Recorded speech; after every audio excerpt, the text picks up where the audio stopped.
called Greek Catholic because it combines Catholic and Orthodox. Here on the right you can see another palace, and in front of us you will see more.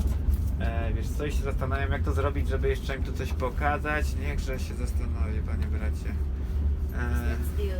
Used by families as residents, the palaces? No, now these buildings are public. I mean, owned by the state. Za 17 jest. Za 17? Tak, nie ma co kombinować. Dobra, to jedź prosto. Jedź prosto. Yes. Okay, so now we will cross.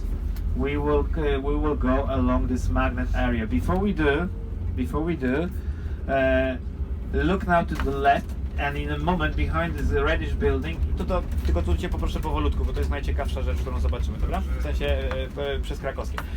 Here on the left you will see the royal castle again. Here, this red building with a tower and a clock, and then you can see the houses that we saw from the perspective of the river. Remember? This is the old town. Then it's followed by the facade on our left, which is the facade of the St. Anne's Church, neoclassical, beautiful. And here on the left, the colonnade. This is where her first experiments made Maria Skłodowska-Curie, Madame Curie. There is a black plaque commemorating that. And now, why do I call this area magnet area? Because this is where the rich people from the Commonwealth of Poland and Lithuania were constructing their buildings. Mostly palaces, but also founding churches. There would be also some hotels, which are slightly, a different story, but still, I would call it like Champs-Élysées in Paris. This would be the Warsaw Champs-Élysées. And why all of these people were constructing the palaces here? Because remember this reddish building that I've just showed you, the royal castle that we saw from the perspective of the river? This is where the king lived, but not only that. This was the house of the parliament. This is where all of these rich people would meet with the king during the parliamentary meetings to agree about the future of the country. So they wanted to be here, and the palaces were for their comfort and also to show off how rich they were.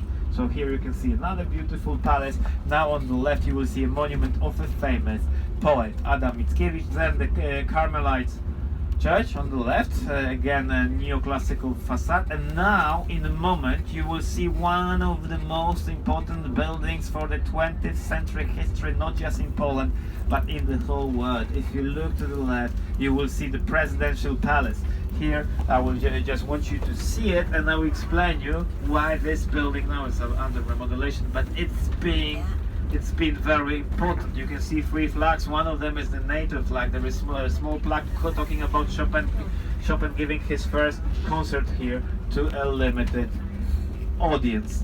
So basically, why is this? Wiesz co, w Królewską sobie jeszcze skręcimy chyba. Tak, w Królewską myślę, że to będzie miało sens, czyli na następną ulicę. Yes, so why is this building so important? Because this is where the communists technically started with the Warsaw Pact being signed against the NATO military pact, communist pact. And then in a moment I will tell you what happened there later. But here, if you look to the left, you can see a monument of the mentor of Karol Wojtyła, John Paul II. This is Stefan Wyszyński. No, this was his like a mentor. He took place of Karol Wojtyła. He took care of Karol Wojtyła. He was a very important person. Aha, nie wolno? No to prosto.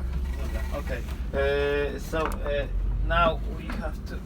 To ciekawe. Co to jakiś nowa wymysł. If you look to the left, you will see again palaces which now house the university. Look how impressive these buildings are. This is the Warsaw University now on the left with a white gate that you're going to see in a moment. Tutaj znowu troszeczkę wolniej. On the left, this is the Warsaw University. It says Universitet, and on the right, a red building, the Academy of Art. So you can see that they're heading each other, facing each other. And look now in front of us, you can see the Staszic Palace and the statue of Copernicus. In a moment you will see it. On the right, the Holy Cross Church, the one where Chopin's heart is. So if you look to the right, this is where Chopin's heart is. And during the first mass, John Paul II mentioned this crucifix, Jesus, during the mass, talking about its history too. So look to the left now, and you will see on the left Copernicus. All right. So Copernicus, the one who realized that the Earth goes around the sun. It's a very important building. Co i teraz nie wiem. Myślę, że skręćmy w prawo po prostu, jeśli możesz. Chyba, że znowu coś. Ale wiesz co, bo tu zakaz to chyba jest po prostu dla... A nie, no ja nie rozumiem tego, szczerze mówiąc. Też nie rozumiem. Bo tutaj też jest zakaz, teoretycznie powinniśmy się zatrzymać. W zasadzie to tak. Dobra, to pociśnij w prawo, wiesz, pociśnij w prawo.